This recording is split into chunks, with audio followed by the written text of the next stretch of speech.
Levántate y resplandece, porque ha venido tu luz, y la gloria de Jehová ha nacido sobre ti.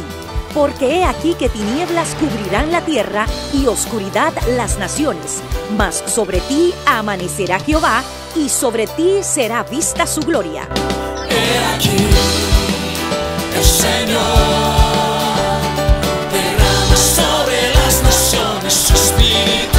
He aquí, el Señor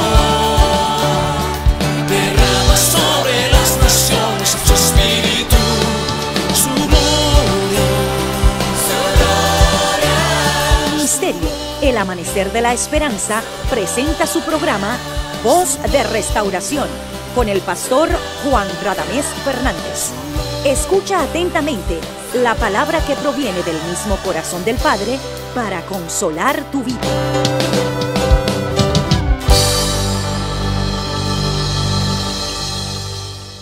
La gloria del Señor es grande.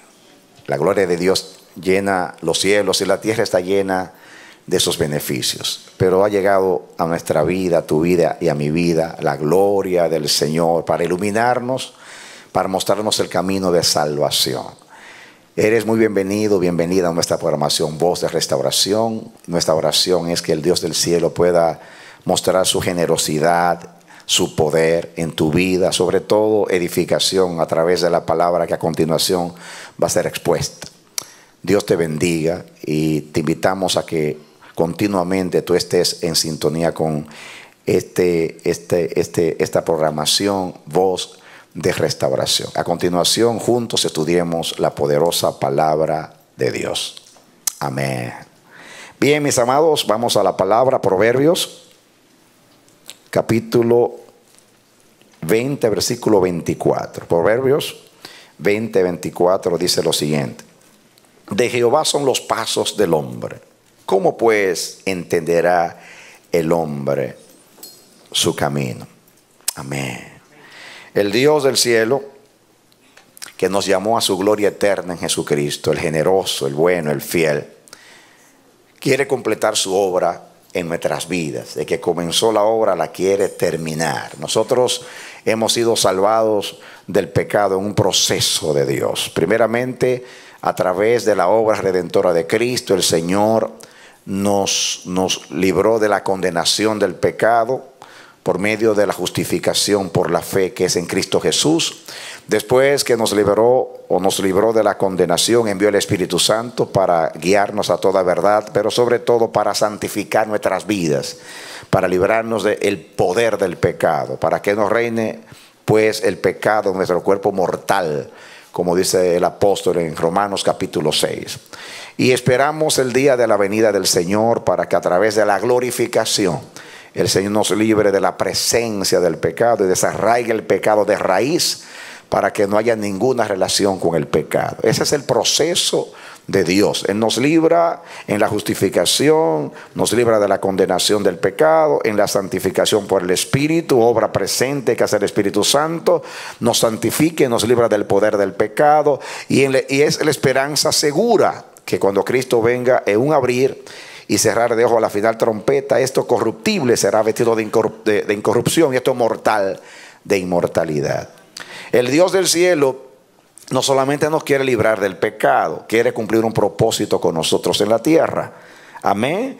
Y es muy importante que nosotros nos sometamos al Espíritu Santo para que andemos en las obras preparadas desde antes de la fundación del mundo, para que andemos en ellas, como está escrito en Efesios. Ese es el propósito de Dios. También que nosotros podamos llevar y tener y proyectar la imagen de su Hijo en nuestras vidas. Dios no nos salvó simplemente para vaciar el infierno o para llenar el cielo. Nos salvó para la alabanza de su gloria, para mostrar, déle aplausos si usted quiere a Dios. Amén. Nadie nos va a privar de adorar a Dios, de tributarle gloria.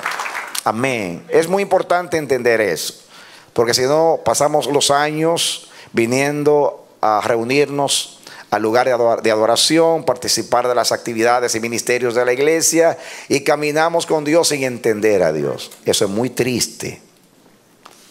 Dios quiere que le creamos, le conozcamos, pero también que le entendamos. Es necesario, dice la palabra, que pasemos por grandes tribulaciones antes que entremos en el reino de Dios. Cristo dijo: el siervo no es mayor que su Señor. Si a mí me han hecho lo que me hicieron, a ustedes van a participar también de mis padecimientos. El apóstol Pedro dice que no nos maravillemos cuando seamos probados como si una cosa extraña nos aconteciese. Así que el Señor, cuando nos llamó y nos advirtió que si somos discípulos de Cristo, tenemos que llevar la cruz del Señor. Hay circunstancias que tenemos que vivir en este mundo por estar en este mundo. Cuando el hombre se divorcia de Dios y se aparta de Dios, el vivir extraviado, lejos de Dios, pues acarrea consecuencias. Y me refiero generalmente al mundo. Todo lo que vemos es la mala administración del hombre, porque Dios, el Señor, entregó el señorío de la tierra al hombre. En el Génesis, pues, al primer hombre, Adán, y por consiguiente al hombre en general, a través de los siglos. Así que Dios respeta las decisiones de los hombres y dio al hombre, como hemos estudiado, libertad para actuar en el mundo, en su administración, pero siempre supervisado, como el padre supervisa a los hijos, y siempre velando para que su propósito se cumpla en el mundo. Nadie puede entorpecer los caminos rectos del Señor. La voluntad de Dios se va a cumplir, pase lo que pase, venga lo que venga, y opóngase quien se oponga, porque Él es soberano. Soberano significa que su autoridad es absoluta, es suprema, está por encima de todas las cosas. Y eso es muy importante. Es muy importante creer, y por eso es que Dios nos está ministrando, que el Señor controla todas las cosas. Así que nada que ocurra escapa de su conocimiento. Él sabe todas las cosas. Él sabe lo que Satanás piensa, lo que los demonios están fraguando y planificando contra su propósito. Él sabe todas las cosas. Jehová reina no solamente en el cielo y en la tierra, reina también en el infierno. Amén. Cuando Él quiere actuar en el infierno y Él quiere dictar en el infierno, Él lo hace, porque tiene poder para hacerlo. Él ha dejado que Satanás y su reino actúen, porque el hombre se sometió a Satanás, al adversario, cuando decidió no creerle a Dios. Y este mundo pasó a ser administración del príncipe de este mundo. Y para eso vino Jesús, para deshacer las obras del diablo. El diablo ha sido vencido. El pecado, como instrumento de destrucción, también fue vencido y fue anulado su poder en la cruz del Calvario. Fue desactivado su poder en la cruz del Calvario. La muerte, como consecuencia del pecado, también en el cuerpo de Cristo murió la muerte, cuando le dijo: muerte, yo soy tu muerte. Él sacó a la luz la vida y la inmortalidad por medio del Evangelio. Cristo ya venció, la salvación está segura. Dios ha hecho provisión para que lo que Él comenzó termine. Cristo dijo: es necesario que yo me vaya. Si yo no me fuere, no vendría el Consolador, pero si yo me fuere, lo enviaré. Y por eso dice que conviene, porque me van a tener a mí como Paracletos, ayudador de ustedes, abogado a la diestra del Padre, como mediador e intercesor, y van a tener aquí al Espíritu Santo como guía. Así conviene, porque en vez de tener uno, van a tener dos. Conviene que yo me vaya para que venga el Espíritu Santo. Porque la palabra Paracleto significa alguien que es enviado al lado nuestro para ayudarnos. Tenemos un Paracletos a la diestra del Padre. Y tenemos uno aquí debajo que descendió para continuar la obra de Cristo.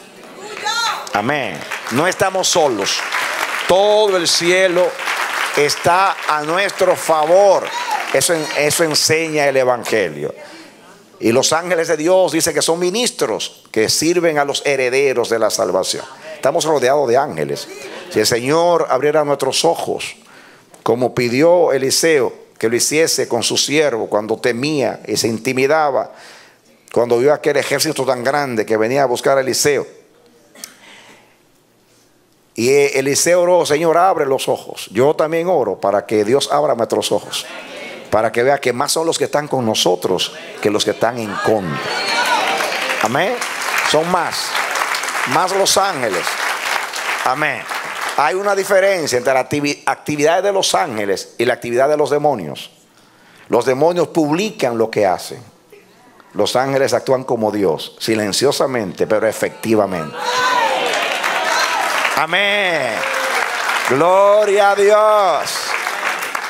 Amén. La obra de los ángeles es una obra de protección y prevención. La obra de los demonios es de destrucción. El diablo vino para matar, hurtar y destruir. El Señor vino para que tengamos vida y la tengamos en abundancia. Amén. Cuando usted sintoniza cualquier canal de televisión o de radio o cualquier medio, sus ojos, sus sentidos naturales perciben, oyen y ven.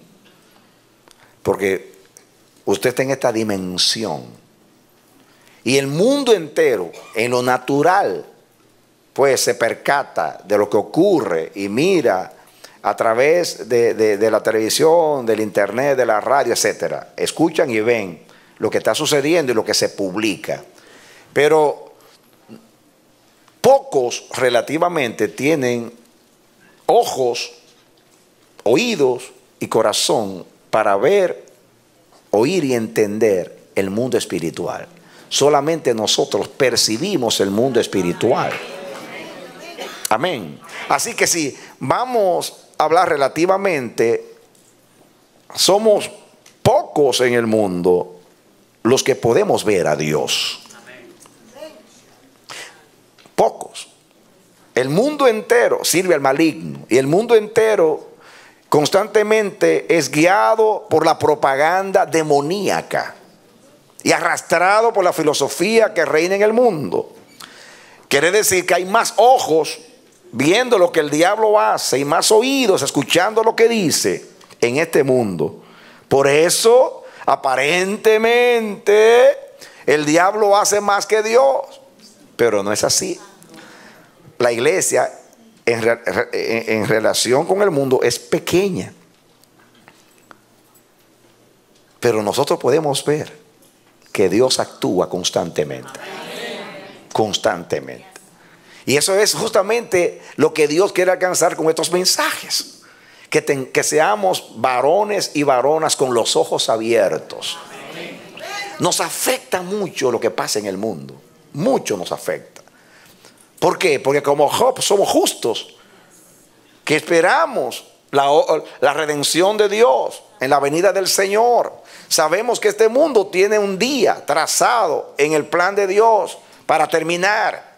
Sabemos que Dios va a destruir este mundo y va a establecer su reino y que los justos heredarán la tierra y vivirán para siempre en ella. Eso lo sabemos. Esa es la bendita palabra del Señor.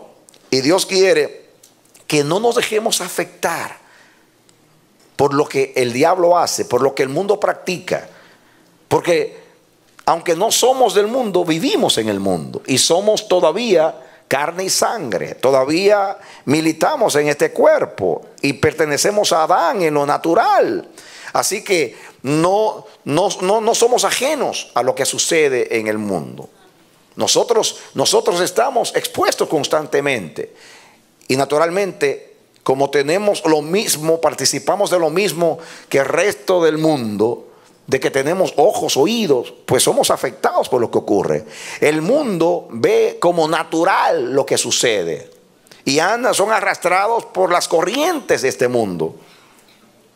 Y ellos pues lo ven como algo natural, normal. Algunos lo ven como civilización. Es que así es la civilización. Algunos lo interpretan como cultural, como obra natural del hombre en su crecimiento, en su desarrollo histórico y cultural. Esa es la definición de historia, los hechos humanos y los diversos estados de civilización de los pueblos a través del tiempo. Es normal para los hombres, pero para nosotros es anormal lo que está pasando. Y para Dios es también anormal lo que está pasando, porque eso no fue lo que Dios sembró. Eso no fue lo que Dios sembró. Yo usaba mucho esa ilustración con mi hijo mayor cuando se portaba mal. Papi, ¿por qué te sientes así? Por mi conducta. Porque eso no fue lo que yo sembré en ti, hijo. Ese fue el asombro del sembrador. Cuando dice, no fue trigo que yo sembré. ¿Y por qué hay cizaña? Si yo no sembré cizaña sino trigo. Así que si Dios se pudiera maravillar, estuviera maravillado. Porque eso no fue lo que Él sembró en el mundo. Él hizo al hombre perfecto. El hombre siguió sus propios caminos. Entonces, en resumen, Dios quiere, mis hermanos, que nosotros le conozcamos y le entendamos y le creamos, para que no nos dejemos confundir con lo que sucede a nuestro alrededor. Dios quiere un pueblo firme, un pueblo dispuesto, un pueblo con claridad, con luz, un pueblo seguro. Dios no quiere ambivalencia, Dios no quiere turbación. Dios quiere un pueblo que sepa hacia dónde va y a quién está siguiendo. Cristo no tiene fans o fanáticos. Cristo tiene discípulos. Hay una diferencia entre un fanático y un discípulo. Un fanático se guía por la simpatía, por las emociones, por la admiración que tiene hacia el talento, hacia la habilidad del artista o deportista. Los discípulos no, los discípulos están convencidos, tienen convicción, determinación de seguir a su maestro, porque un discípulo es aquel el que sigue a su maestro. Por eso el Señor dijo: el que quiere venir en pos de mí, niéguese a sí mismo, tome su cruz diariamente y sígame. El discípulo sigue al maestro, y más los discípulos de Cristo. ¿Por qué? Porque los demás maestros de la historia dicen a los discípulos: síganme, pero sigan mis enseñanzas nada más. Pero el Señor no quiere que sigamos sus enseñanzas solamente, sino su camino. Amén. Su camino significa la cruz, la muerte al yo, al ego, al mundo, a la carne, al placer, para vivir para Dios. Amén. Porque nuestro reino no es de aquí, es espiritual. Amén. Es un reino santo, un reino que tiene el carácter de Dios y las cualidades de Dios. Cuando yo oro al Señor le digo: eres grande, eres omnipotente, eres omnisciente. En ti habita corporalmente toda la plenitud de la divinidad. Tú eres Dios en todos los atributos. Pero más que eso, eres Dios en carácter, porque eres bueno, eres justo, eres amor. Amén. Amén. Gloria a Dios. Yo no sigo a Dios porque es poderoso. Yo sigo a Dios porque es bueno. Yo no sigo a Dios porque es omnipotente, omnisciente. Yo sigo a Dios porque es recto, es santo, es justo, es verdadero, es fiel. Guarda verdad para siempre. Me amó cuando yo no le amaba. Amén. En otras palabras, me apela más su carácter que sus atributos divinos. Como una vez se me ocurrió un pensamiento infantil, pueril. Me vino un pensamiento y dijo: solo hay un Dios. Y qué suerte que es bueno. Parece un pensamiento de niño, pero profundo, ¿no? Porque si el único Dios, el único fuera malo, ay de nosotros. Pero gloria a Dios. Resulta que por suerte, entre comillas, el único Dios resulta que es bueno. Aleluya. Amén. Por eso le creo. Por eso me dejo guiar por Él. Por eso le doy un voto de confianza cuando suceden cosas en mi vida que no armonizan con sus promesas. Porque como niño dependo de sus promesas. Como niño espiritual dependo de su pacto, de su fidelidad. Pero como cristiano maduro me someto a su reino y a su gobierno. Porque no le sigo tanto por lo que me da, sino por lo que Él es. Porque mi fin no es el galardón, mi fin es su corazón. Aleluya. Amén. Porque si tengo el galardón sin corazón, estoy en bancarrota. Pero si me privara de su galardón y me diera su corazón, lo tengo a Él. Y el que lo tiene a Él, lo tiene todo, porque Él es el todo. Aleluya. Amén. Amén. Por eso es bueno la madurez. Porque yo veo el camino de Dios como un camino de luz. A medida que voy caminando, la luz se hace más profunda, más intensa, más radiante, más refulgente. Pero mis ojos se siguen abriendo más y más, más y más, más y más. Porque me lleva de gloria en gloria y de poder en poder. Amén. Y a medida que lo sigo, que voy caminando por ese camino de luz, voy entendiendo más a Dios, voy comprendiendo más a Dios. Y entonces voy dejando atrás lo que es de niño, dejando atrás lo que es de niño, lo que es de la carne, lo que es adánico, lo que es de los sentidos, lo que es almático, para ser un hombre espiritual. Y cuando soy espiritual, ya cambian mis preferencias, ya cambian mis motivaciones. Ya no ando como el niño, agarrando, jalando la falda de mi papá para que me bendiga. Bendíceme, bendíceme, bendíceme. No te dejaré si no me bendices. ¿Qué texto? ¿Cómo nos aferramos a ese texto? Amén. Aférrese y diga: no te voy a dejar hasta que tú no me des tu corazón. Amén. Yo quiero tu santidad, quiero tu carácter. Yo te admiro, yo te admiro. ¿Han visto los niños como admiran a los padres y quieren ser como los padres? Y si el papá hace ejercicio, el niño también hace ejercicios. Y si el papá se levanta temprano a trabajar en lo que sea, arreglar, ahí está el niño haciendo lo mismo. Y si es una niña, ve a su mamá arreglándose y en el espejo y comienza a arreglarse también. Y a los 2 o 3 años se pone los tacos, ¿sabes? Así. Porque está emulando, imitando a su mamá, porque la admira, porque su mamá y su papá son los ídolos de los niños, los fans. Ellos son fans de los padres. ¿O no es así? Pero cuando comienzan a crecer,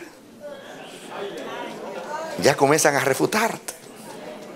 Y te ven como arcaico, obsoleto, fuera de tiempo. Te refutan. Te refutan. Y cuando llegan a adolescentes, te declaran la guerra en cuanto a los conceptos y las ideas.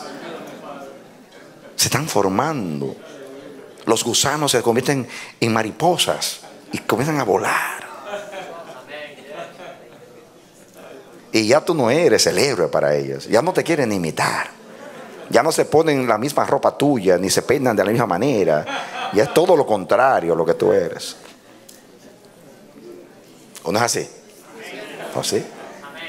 Pero cuando en los primeros años tú eres un héroe para ellos, un Superman para ellos.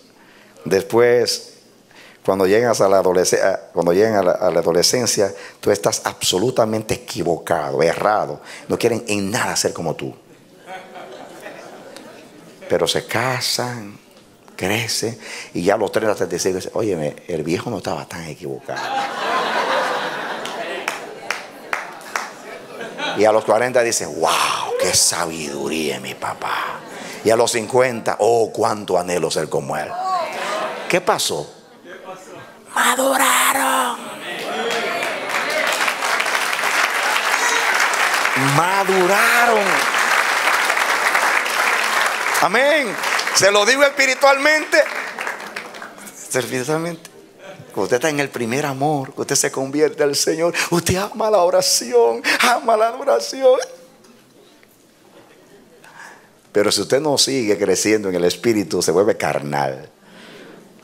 Y dice: ay, esas oraciones tan largas, ay, esos cultos interminables.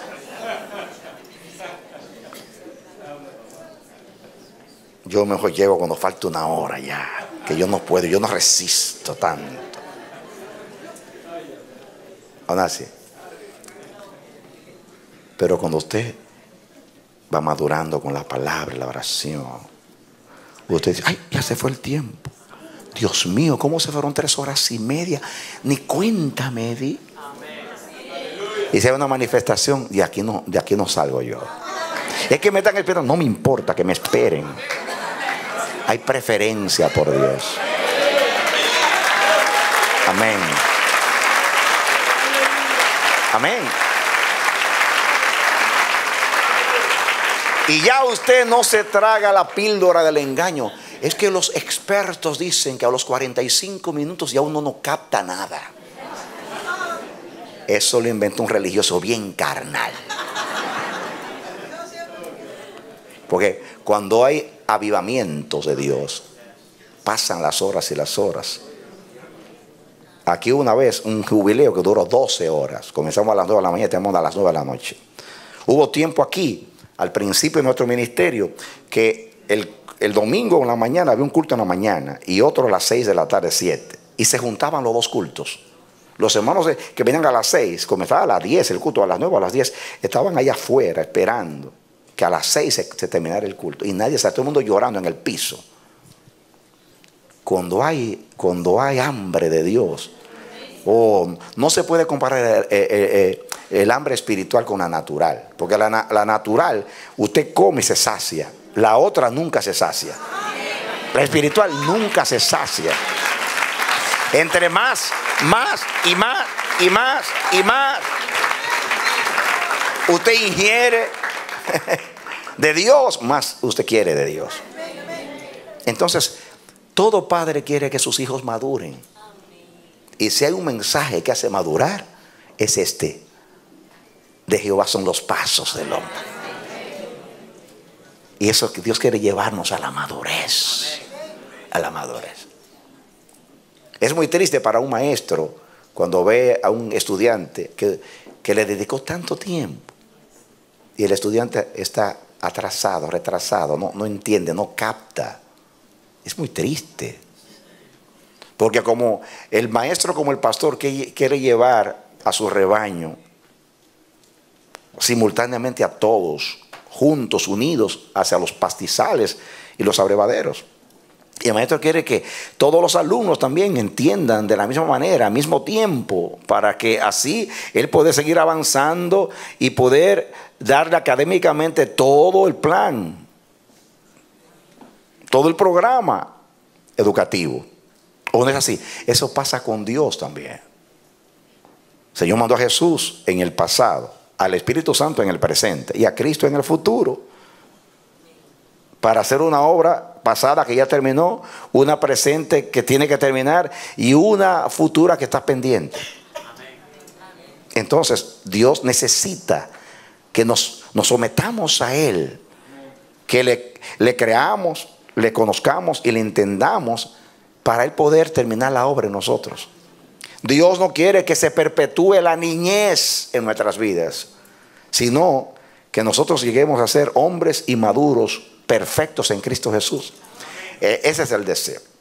Y si hay una área donde usted conoce a un cristiano, si ha madurado, es en esta área. En esta área. En el carácter y en el entendimiento de este mensaje, de este aspecto del carácter de Dios o de atributo de Dios, de su soberanía. Es muy importante, muy importante que entendamos eso. Jesús, que hizo tantos milagros, muchas veces los discípulos estaban preocupados y se enojaba Jesús. En un sentido yo lo veo como un tipo de frustración. Jesús acabó de hacer un milagro y alimentó a 5,000 personas con 5 panes y 2 peces. Y después, unas horas después, Jesús les dice a los suyos: guardaos de la levadura de los fariseos y de los saduceos. Y ellos estaban pensando que los estaba reprendiendo porque no trajeron pan. Y Jesús le dice: ¿hasta cuándo van a ser cortos de entendimiento? ¿Qué pan ni pan? Si yo acabo de hacer un milagro. A mí no me preocupa el pan. Yo puedo resolver el problema del pan. Lo que me preocupa es lo espiritual. Yo no vine aquí como un milagrero a saciar una necesidad temporal. Yo vine a un propósito eterno y tengo un tiempo señalado por el Padre, 3 años y medio para hacerlo. Y ustedes son los elegidos, porque yo me voy y ustedes se quedan y van a hacer la extensión de mi ministerio. Caramba, ¿y cómo no entienden que mi preocupación no es comida? Mi preocupación es que ustedes puedan distinguir entre las enseñanzas contaminadas de los fariseos y saduceos, y la puedan distinguir de lo que es el verdadero evangelio y el puro evangelio.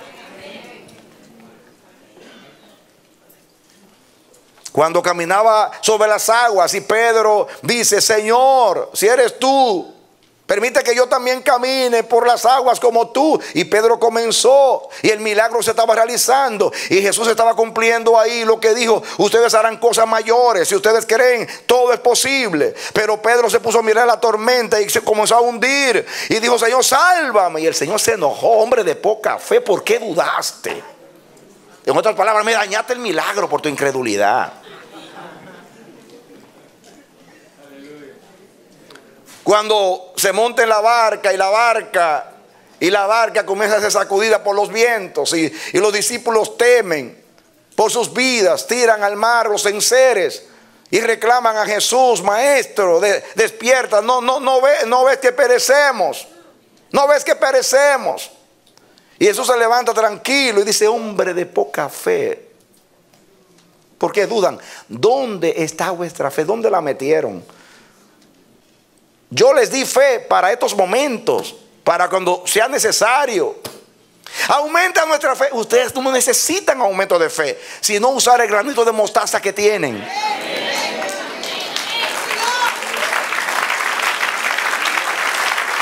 Amén. Y créanme que se lo dijo en el mismo contexto. Cuando dijeron: Maestro, aumenta nuestra fe, Él dice ahí mismo: si tuvierais fe como un granito de mostaza, le diréis a este monte: muévanse. En otras palabras, no necesitan una multiplicación de la fe, tienen una medida de fe que es suficiente. Tienen una distribución del Padre para vivir en fe hasta que Cristo venga y entrar en la eternidad. Usen la medida de fe, usen la medida de gracia, sepan administrar lo que han recibido. Y constantemente los estaba exhortando y reprendiéndolos.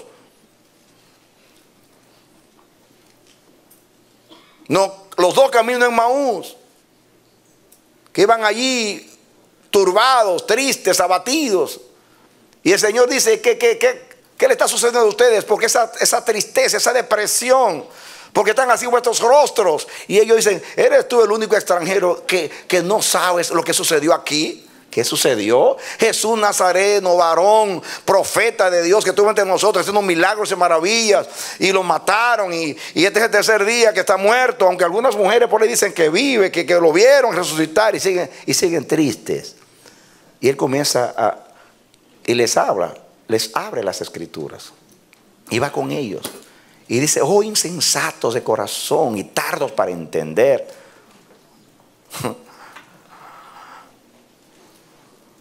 Frustración. Tomás, después de la resurrección, viene y dice: si yo no veo con estos ojos y meto mis dedos en sus llagas, yo no voy a creer. Tomás, ven, Tomasito, ven, mete la mano aquí.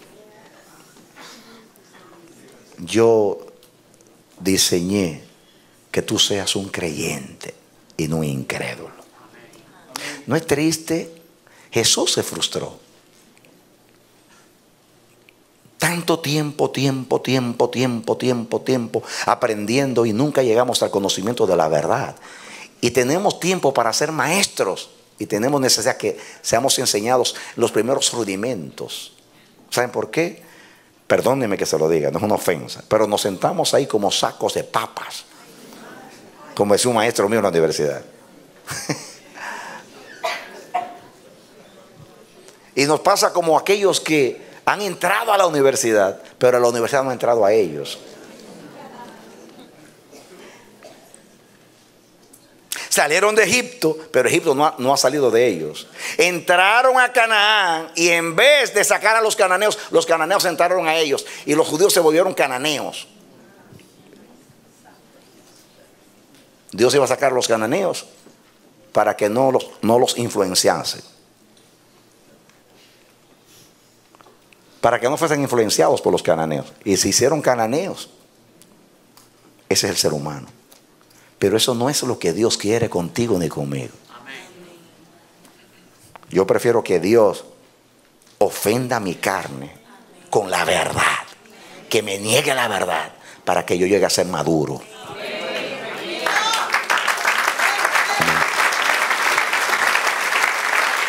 Amén. La verdad no ofende al espíritu, humilla la carne. La verdad nos hace libres.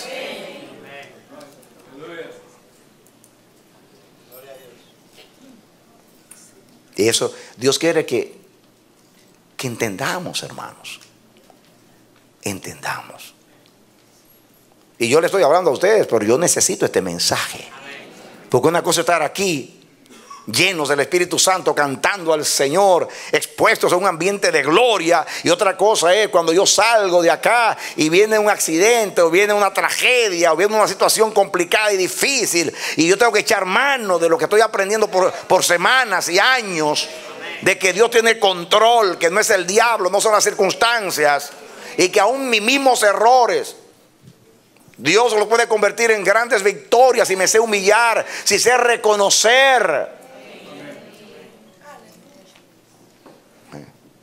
Nunca jamás usted va a vivir lo que Dios está diciendo acá, de reconocer que Dios es soberano, que tiene control, que la vida suya no la dirige el diablo, que el diablo no tiene poder para guiar su vida, ni para neutralizar el propósito de Dios en usted. Que solamente usted, si usted se somete a Dios, puede postergar o posponer el propósito de Dios. Dios quiere que usted entienda para que usted contribuya. Glorifica a Dios cuando llega la tragedia. Y en vez de usted turbarse, usted glorifica al Señor. Y aunque nadie entienda, usted dice: yo sé que mi Redentor vive. Yo sé que Dios está aquí. Yo sé que Dios anda buscando ocasión para bendecirme, para madurarme, para hacerme crecer. Yo sé que Dios está presente. Hoy lo veo como nunca, porque a Dios se le ve más en la adversidad que en la quietud. Él produce la llaga, hierra la venda y la cura. Él produce la guerra y Él envía la paz. Él da el aguijón en la carne y Él humilla la carne para que nos apropiemos de su poder y busquemos su ayuda, para hacernos reconocer que somos seres humanos finitos, que somos como bebecitos abandonados en una selva en medio de depredadores. Rodeados de demonios estamos, pero los ángeles de Dios invisiblemente están protegiéndonos y guiándonos. El Espíritu Santo no se cansa, no se fatiga, no se desanima. Tiene 2000 años caminando con una iglesia infiel y sigue ahí, sigue fiel.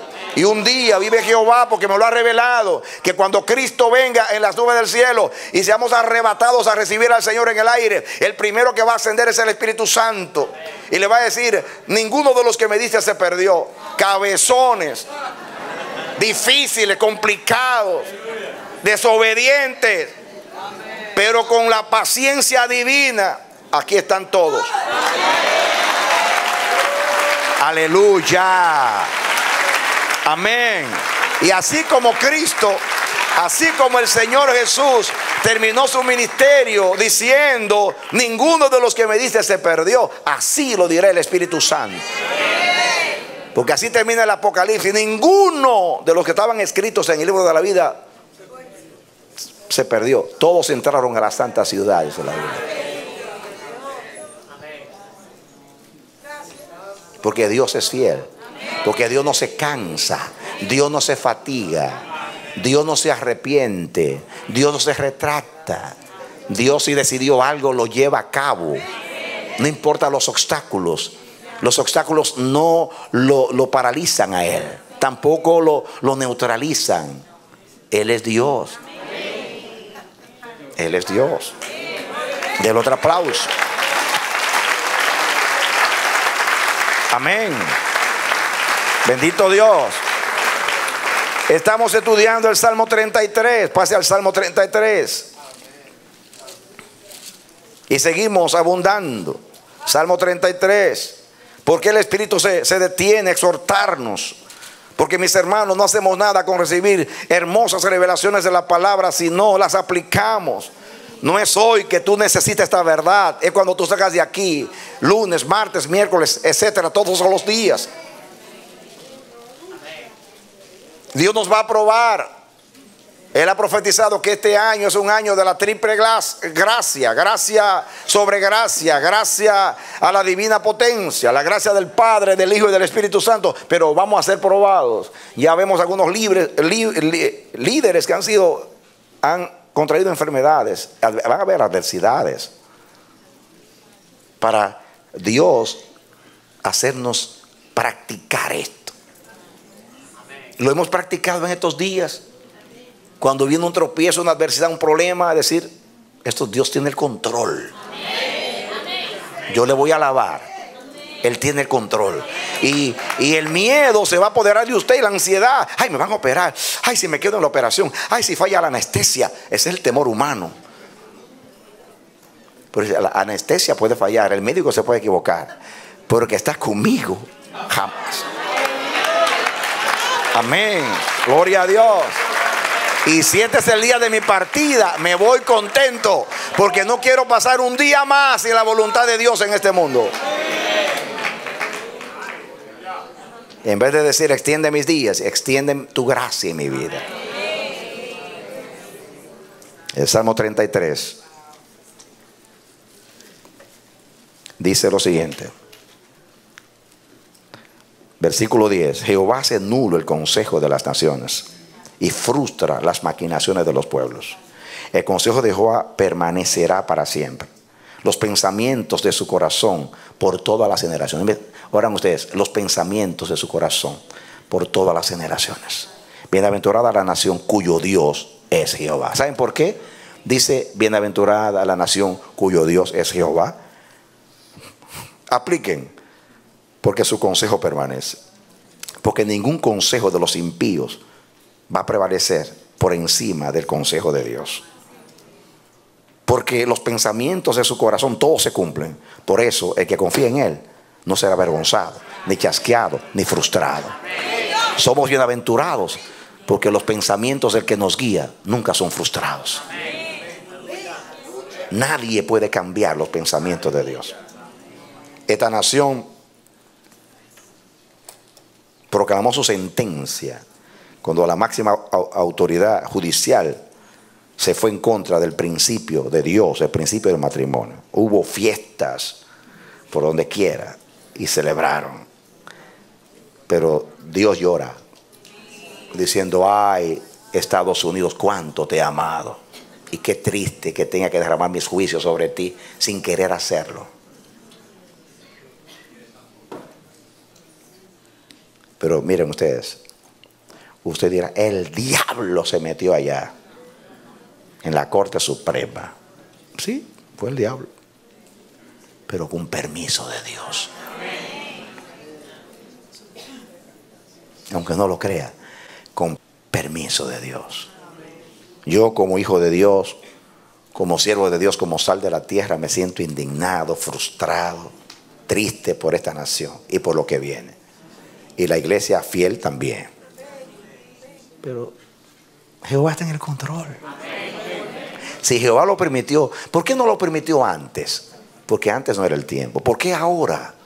Porque es una señal del fin. Como en los días de Sodoma y de Gomorra. Y estamos en Sodoma y Gomorra, casándose y dándose en casamiento. En Sodoma y Gomorra se casaba todo el mundo. Pero cuando habla de Sodoma y Gomorra, casándose, no es simplemente porque no es pecado casarse. Es cuando uno se casa mal. Fuera de lo que no es de Dios. ¿Usted entiende eso? Muy bien.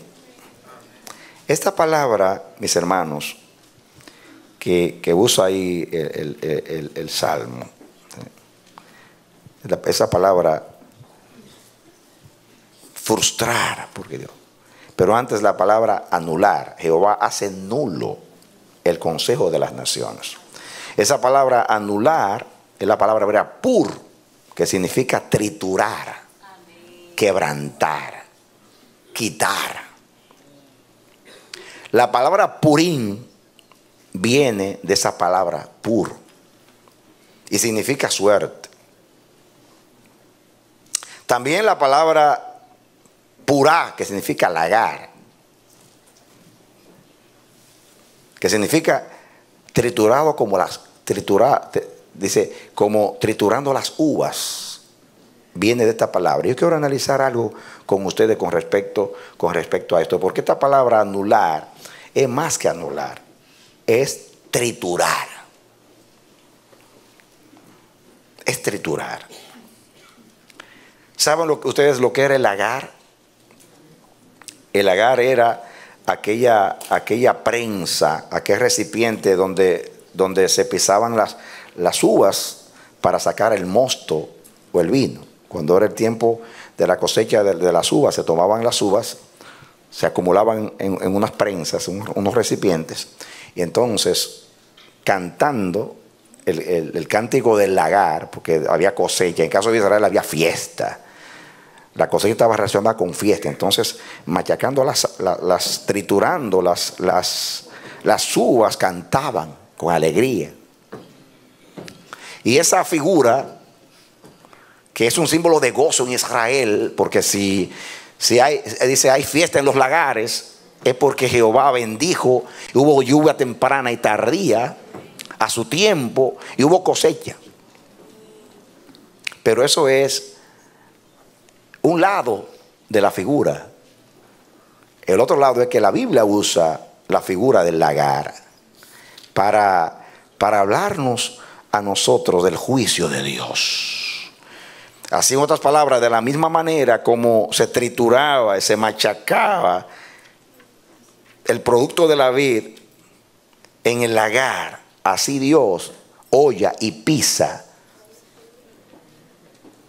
los consejos de las naciones. No solamente que anular, es triturar, es machacar, es pisar, hollar. Por eso la Biblia dice que Dios dice hollarse, dice que hollemos serpientes y escorpiones, que pisemos. Satanás es un muerto pisado, está abajo la planta de nuestros pies. Amén. Amén. Y eso es lo que significa esa palabra anular: triturar, quebrantar, quitar. Porque esa palabra, y voy a hablar un poquito, pur, viene la palabra purá, el lagar, se derivan la una de la otra. Y ambas significan triturar, quebrantar, quitar. Y voy a concentrarme un poquito, mis hermanos, en el lagar, para que veamos. Pasen ustedes rapidito a Isaías capítulo 16, versículo 10. Isaías 16, 10.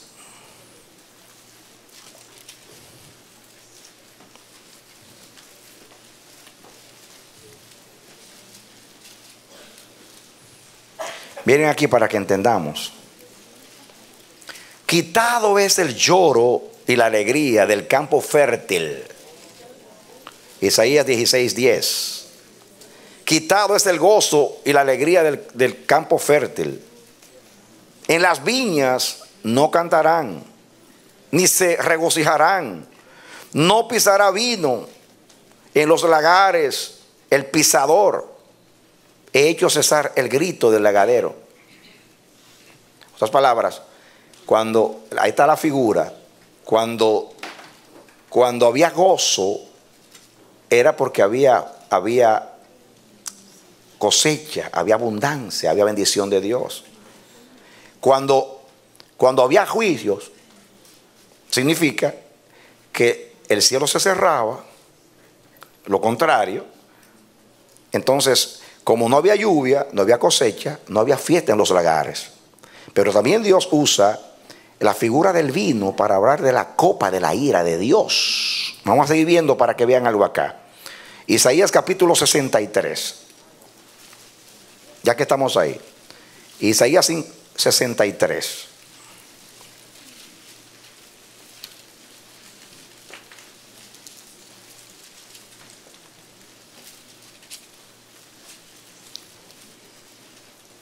Lo tienen. Comencemos con el 1. ¿Quién es este que viene de Edom, de Bosra, con vestidos rojos? Este hermoso en su vestido, que marcha en la grandeza de su poder. Yo, el que hago en justicia, grande para salvar.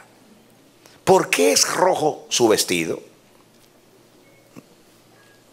Y sus ropas como del que ha pisado en lagar.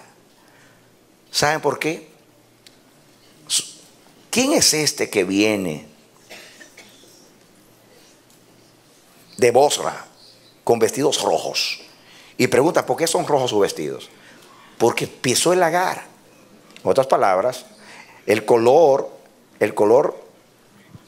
del vino es rojo. Por eso es el tipo de la sangre de Cristo.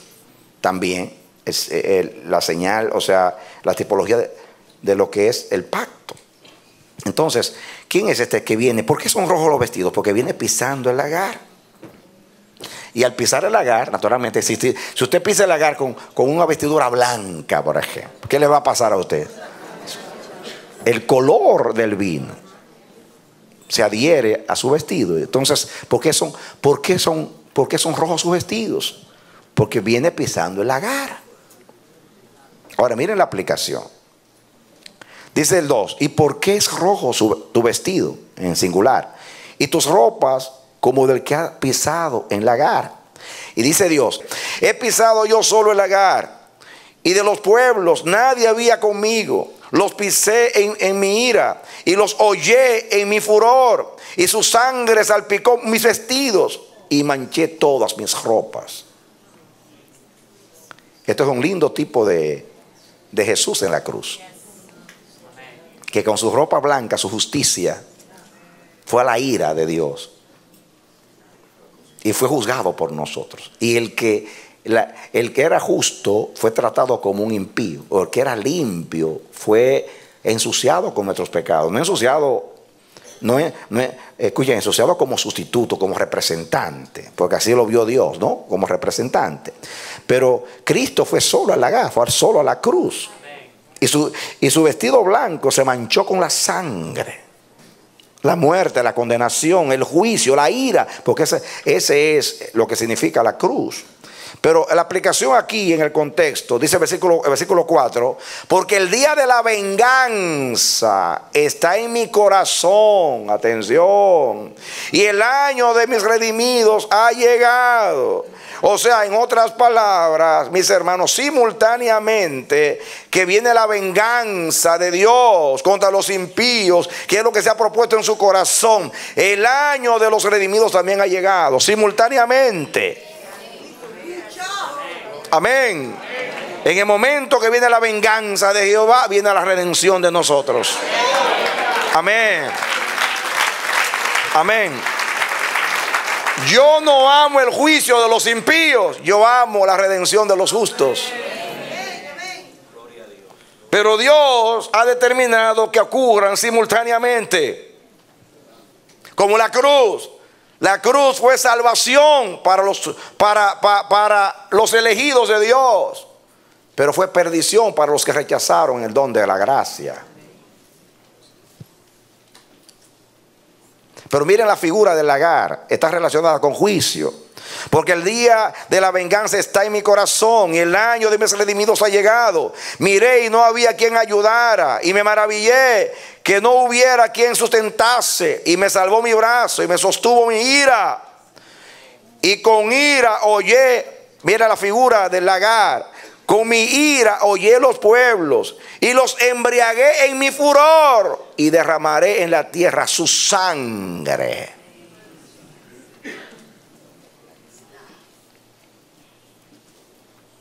Así que el lagar tiene las dos figuras: el gozo por la bendición de Dios y el juicio como maldición de Dios.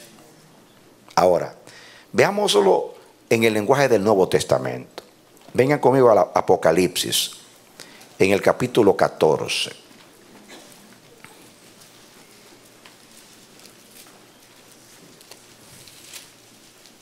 Apocalipsis capítulo 14. ¿Lo tienen? Vamos a leer desde el versículo 16 hasta el 20. ¿Lo tienen? Es el último libro de la Biblia, Apocalipsis 14, 16 al 20. Miré y aquí una nube blanca, y sobre la nube uno sentado semejante al Hijo del Hombre, que tenía en la cabeza una corona de oro y en la mano una hoz aguda. Y del templo salió otra voz, dice, y del templo salió otro ángel clamando a gran voz al que estaba sentado sobre la nube: mete tu hoz y ciega, porque la hora de cegar ha llegado, pues la mies de la tierra está madura. Y dice, y el que estaba sentado sobre la nube metió su hoz en la tierra, y la tierra fue cegada, la cosecha. Salió otro ángel del templo que está en el cielo, teniendo también una hoz aguda. Y salió del altar otro ángel que tenía poder sobre el fuego, y llamó a gran voz al que tenía la hoz aguda, diciendo: mete tu hoz aguda y vendimia los racimos de la tierra, porque sus uvas están maduras. Quiere decir que la cosecha es de uvas. Y el ángel arrojó su hoz en la tierra y vendimió la viña de la tierra y echó las uvas en el gran lagar de la ira de Dios. ¿Cómo llama? El gran lagar de la ira de Dios. De ahí viene la palabra anular. Dios anula el consejo de las naciones. Dios trilla, Dios rompe, Dios holla, Dios pisa, Dios tritura. Y dice el versículo 20: y fue pisado el lagar fuera de la ciudad, y del lagar salió sangre hasta los frenos de los caballos por 1600 estadios. La ira de Dios. Y yo quiero, en el contexto de este pasaje, anunciar, mis hermanos, que esta palabra es profética y está al punto de cumplirse, al borde de cumplirse. Dios, mis hermanos, cuando Dios retira su gracia, simultáneamente que se retira su gracia, el retiro de la gracia es un permiso al diablo para actuar. Cuando Dios retira la gracia, mis hermanos, le está dando libertad de acción a los demonios. Porque el freno contra el diablo es la gracia de Dios. El diablo corre cuando ve el muro de la gracia, porque sabe que no puede entrar, no tiene permiso para entrar. Pero cuando hay una retirada de Dios, hay una intervención satánica.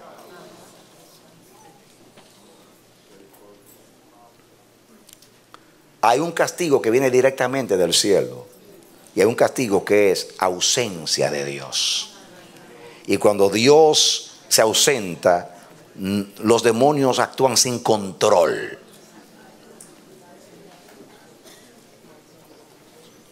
Hacen y deshacen.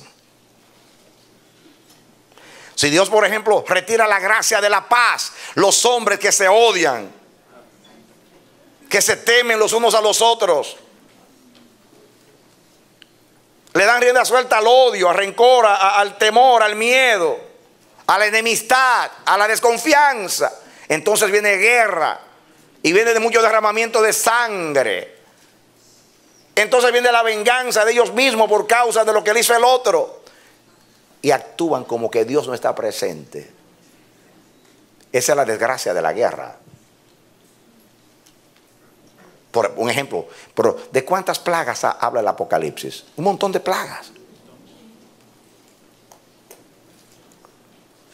Cuando la Biblia dice que Dios los entregó a hechos vergonzosos para que crean a la mentira, no es que Dios se puso, mis hermanos, a fomentar el mal, es simplemente que se retiró y ya el Espíritu Santo no trabaja.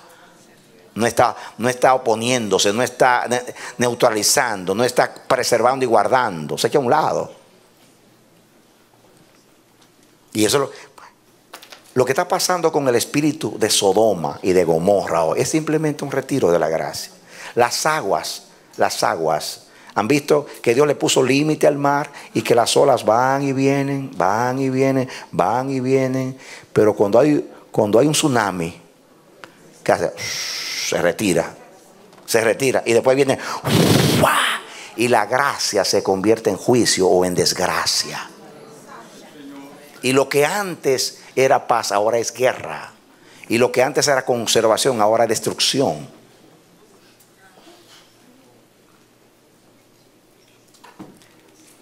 Fíjense, aquí hay una cosecha.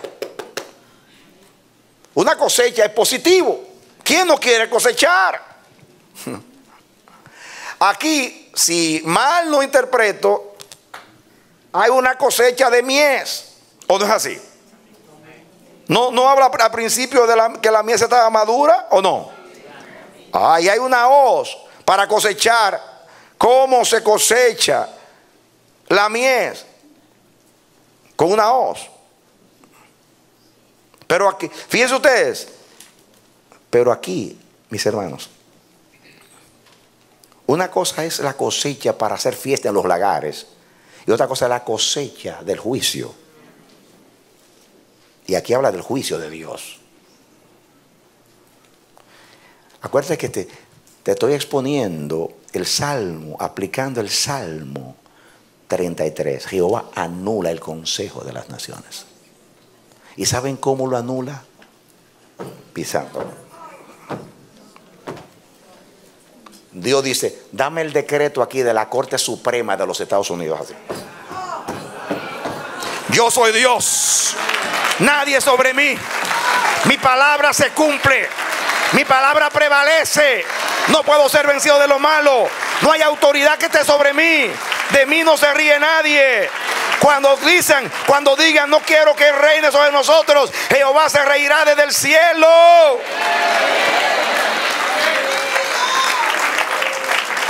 Amén. Y va a cumplir el Salmo 110. Le va a extender el callado gracia al pueblo que se somete a él voluntariamente en el día de su poder. Pero va a tomar la vara de su poder para quebrarlos como vasos de alfarero. Lo hará pedazos, tiestos.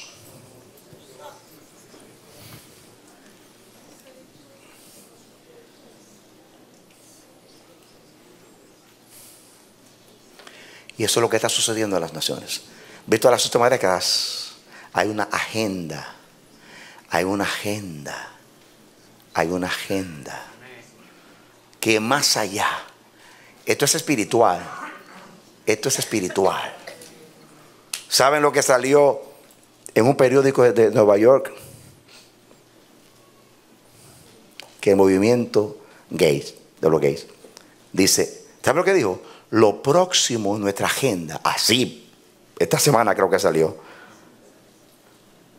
Lo próximo en la agenda es que el gobierno de Estados Unidos le quite la extensión de taxes, la exoneración de los impuestos a las iglesias.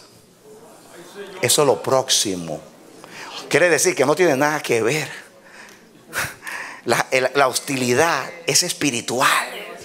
Porque la iglesia es que señala el pecado. Lo próximo es que le vamos a quitar la exoneración de los impuestos a las iglesias. Van a tener que pagar impuestos. Imagínense, por estas propiedades anualmente, ¿qué será? $25,000, no sé, anual, más todas las cosas. Esa es la próxima lo próximo de la agenda y ellos se sienten con tanta euforia. Y Dios se ríe desde el cielo. Amén.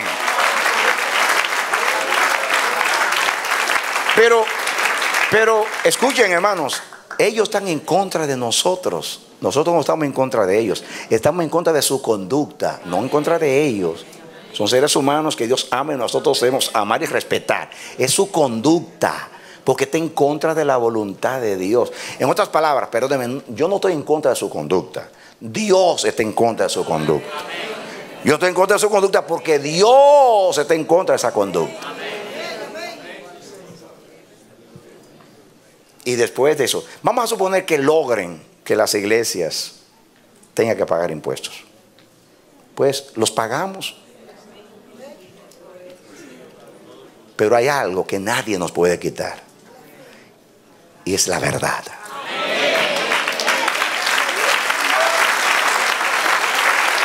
Amén. No nos van a callar, a silenciar. Porque los verdaderos profetas e hijos de Dios van a anunciar el pecado.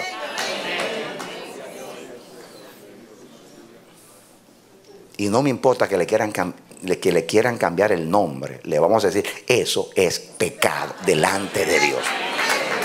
Aunque el pecado esté legalizado por la alta jerarquía de poder en la nación, no nos importa.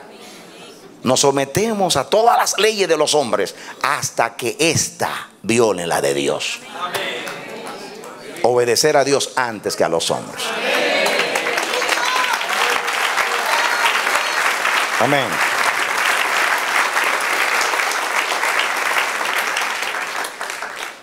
Esto no favorece a la nación. Esto amenaza a la nación. Esto pone en peligro a la nación. Porque pone a Dios en contra de la nación. Porque obliga a Dios a juzgar y a condenar la nación. Y a pisar el gran lagar. Y no lo quiere hacer porque Dios ama a esta nación. Y siempre la ha tratado con deferencia. Y una nación que comenzó con 13 colonias en el este de los Estados Unidos, se ha convertido en el imperio económico y político y militar más grande del mundo. Lo que algunos llamaban el destino manifiesto de los Estados Unidos. Que en pocas décadas llegó de un océano al otro y después más allá de las fronteras.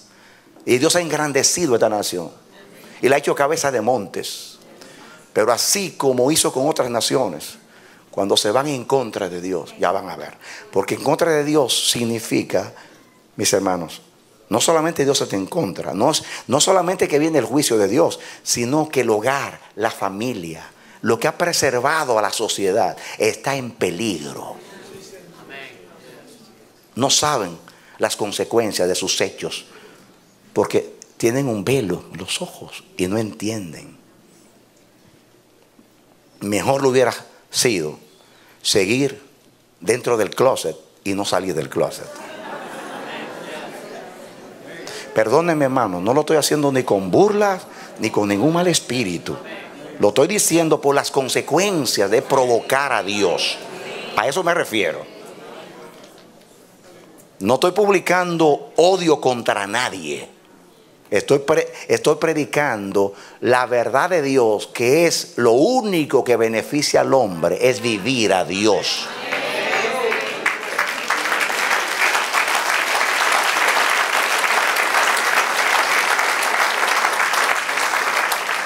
Y quiero terminar con el último versículo, capítulo 19, versículo 15.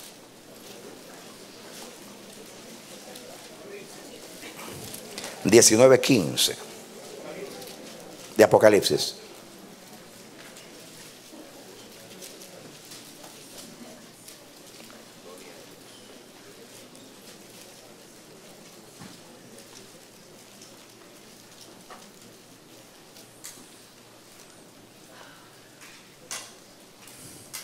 ¿Lo tienen?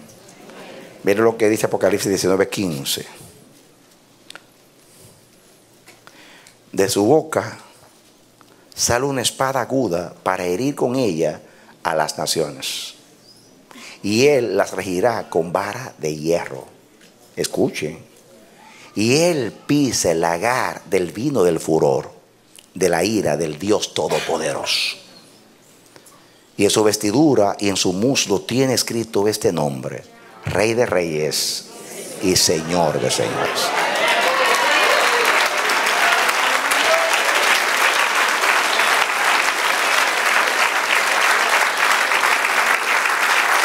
Amén. Escuchen, yo veo en Apocalipsis la misma figura de aquel personaje. ¿Quién es este que sale de Bosra, de Edom, y que viene pisando el lagar? ¿Y por qué sus vestidos son rojos? Yo lo veo ahí. Lo que está sucediendo ahora le está abriendo el espacio y el camino al que viene, al Rey de Reyes y Señor de Señores. Amén. Y en vez de entristecernos, demos gloria y gracias a Dios. Cuando vean estas cosas, levanten sus cabezas, porque su redención está cerca. Amén. Amén. Lo que está sucediendo con nuestras naciones, mis hermanos, no es simplemente el desenfreno, el odio, la oposición del hombre contra Dios. Es el fin de la tolerancia de Dios, diciendo, como le dijo al faraón: te quieres endurecer, te voy a ayudar a endurecerte. Te pusiste contra mí, te voy a ayudar y verás la consecuencia. Esto le abre el camino al que viene. No viene ahora a Edom o a Bosra, viene a las naciones, porque Él es el Rey de Reyes y el Señor de Señores. Amén. Amén. Amén. Dice el victorioso: ¿quieren guerra? Tendrán las guerras, porque mías son las naciones, porque yo las redimí y el Padre me dio como herencia a las naciones, en el Salmo 2. Y las naciones se confabulan, fraguan, diciendo: rompamos sus ligaduras, no queremos que reine. Eso es lo que están diciendo. Y Dios dice: Dios se reirá desde el cielo. Risa sarcástica. Ellos van a impedir que yo reine. Así se va a reír Dios de ellos.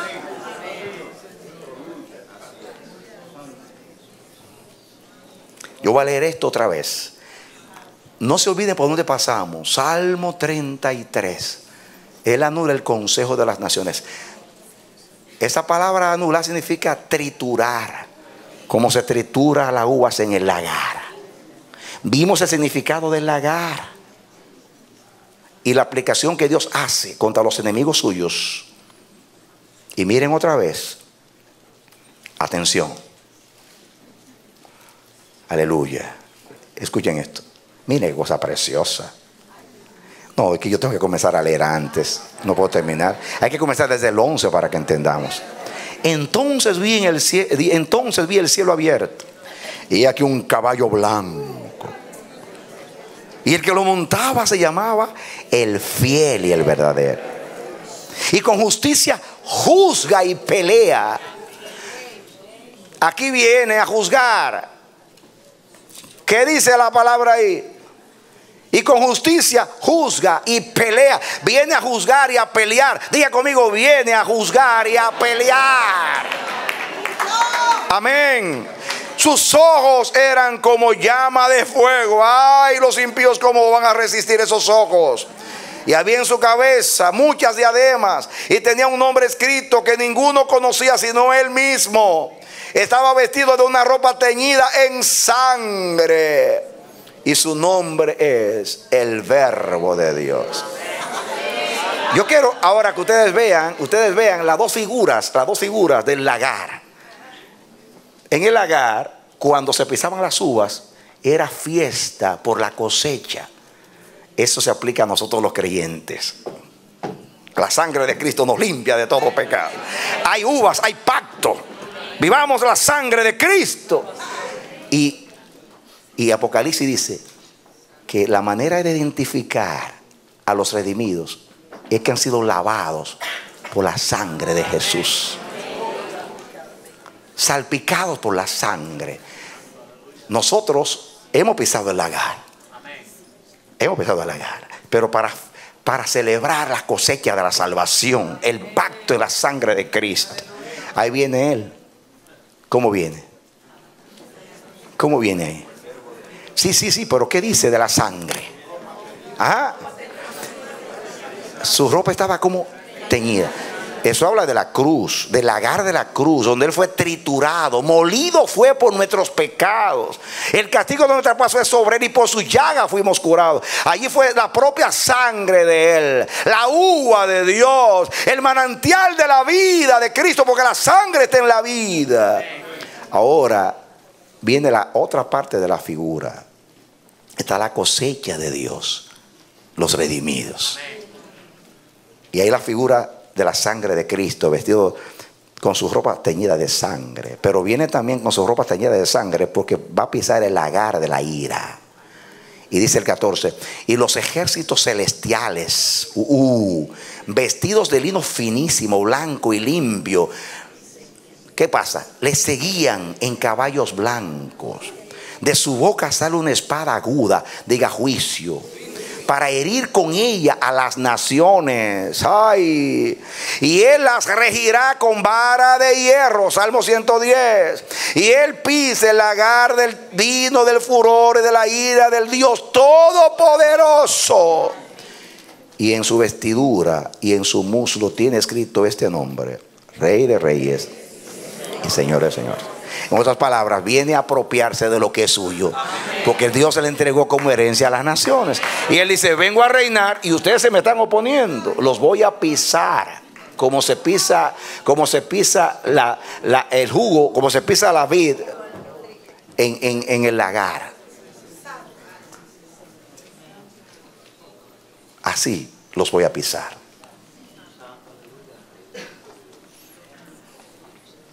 Fíjense dónde nos lleva Dios con estos mensajes, para que entiendan que nada que suceda es casualidad. Yo estoy como profeta de Dios, como mensajero, estoy indignado. Yo amo esta nación. Yo amo esta nación. Cuando yo me hice ciudadano de este país, yo no me hice ciudadano para ser residente a nadie. De hecho, cuando me preguntó el juez, el gringo me preguntó que si mi familia era residente, todos son residentes. O sea, ¿y por qué se quiere ser ciudadano? Así me dijo: porque yo amo esta nación. Así, y es verdad. Y le agradezco a esta nación. Él me ha bendecido. Aquí me casé, aquí nacieron mis hijos y aquí me envió Dios a hacer mi ministerio. ¿Cómo no voy a amar a esta nación?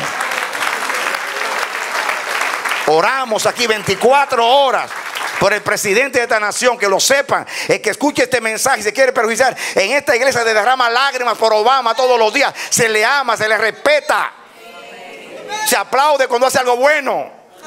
Pero cuando hay algo que está en contra de Dios, ahí nosotros entonces levantamos nuestra voz y decimos: no aprobamos.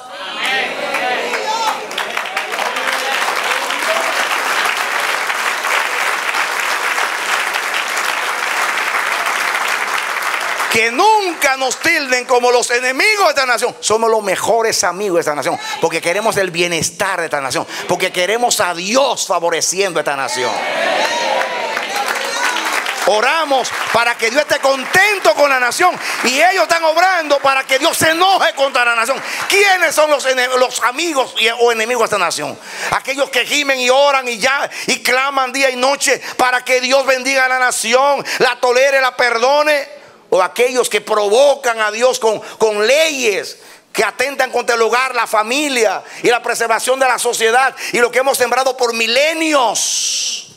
Porque el hogar ha preservado la civilización. Por el día que se deteriore el hogar, porque es un atentado contra el hogar y la familia, y una confusión a las próximas generaciones que ya no van a saber ni siquiera lo que es un hogar.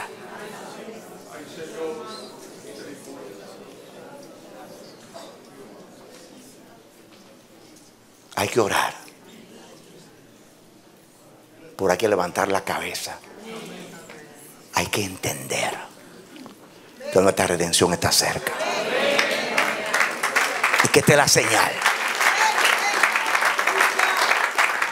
Y no solamente, hay muchas señales hoy, pero esta es la más contundente, porque tiene que ver con Sodoma y Gomorra. Y es algo que Dios aborrece. Aborrece. Le voy a decir una cosa. El homosexualismo no es solamente pecado. La Biblia lo llama abominación contra Dios. Más que pecado contra la naturaleza, es abominación contra Jehová. Oremos a Dios. Padre, nos duele terminar una nota como esta, de señalamiento.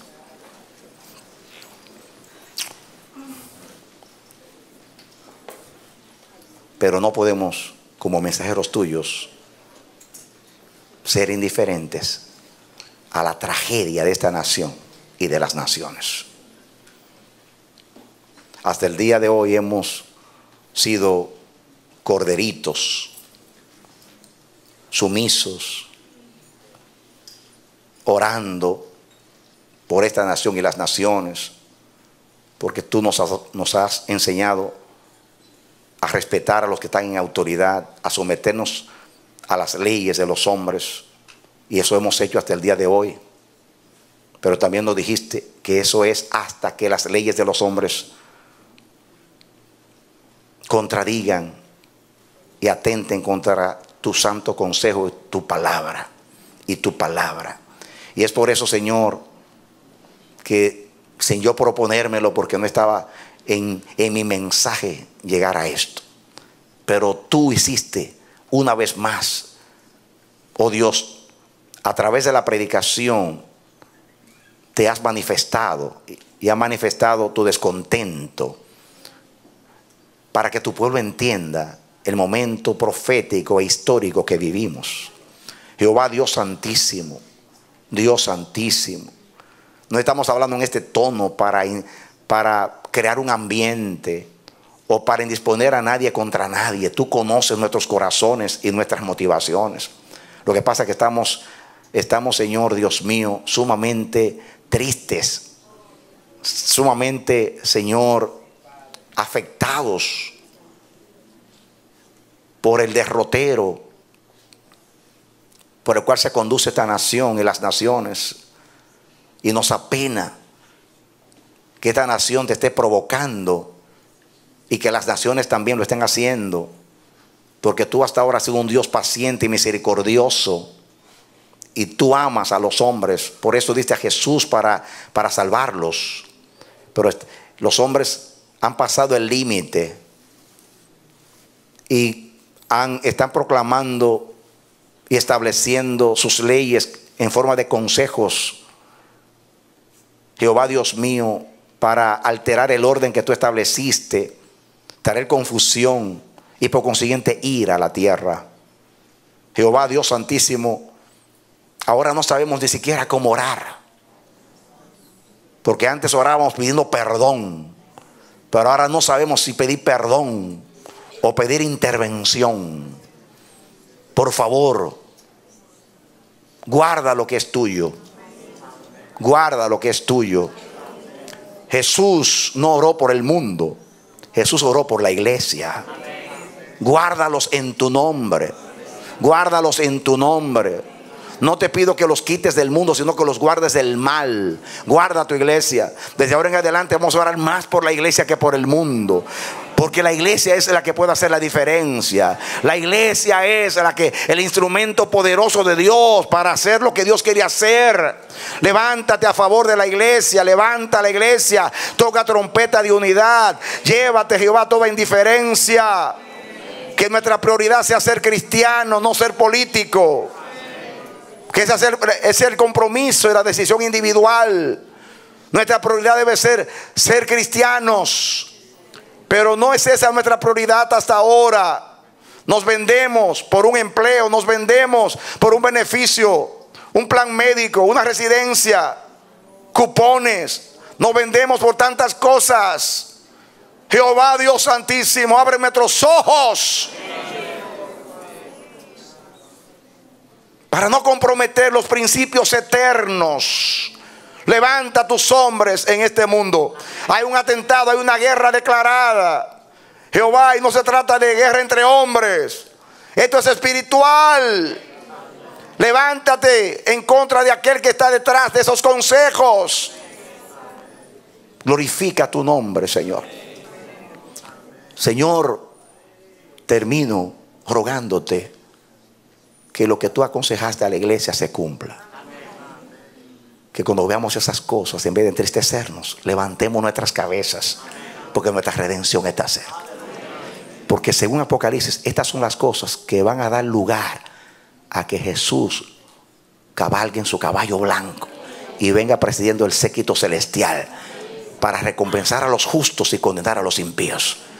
Yo termino diciendo que venga tu reino y que tu voluntad se haga en la tierra, en el nombre de Jesús. Denle un aplauso al Señor. Amén. Aleluya. Amén, amén, amén, amén, amén. Amén. Mi oración a Dios por ti, mi hermano, mi hermana, es que Dios abra los ojos de tu entendimiento. Que Dios te despierte, te sacuda y te haga entender el tiempo que vivimos y la conducta de Dios, para que tú estés en armonía con Dios, caminando por ese camino, el camino de su propósito, de su verdad. Y que no te sorprendan las tinieblas, sino que tú siempre vivas como un hijo, una hija de luz. Que Dios te bendiga y te dé la victoria en Cristo Jesús. Amén. Amén.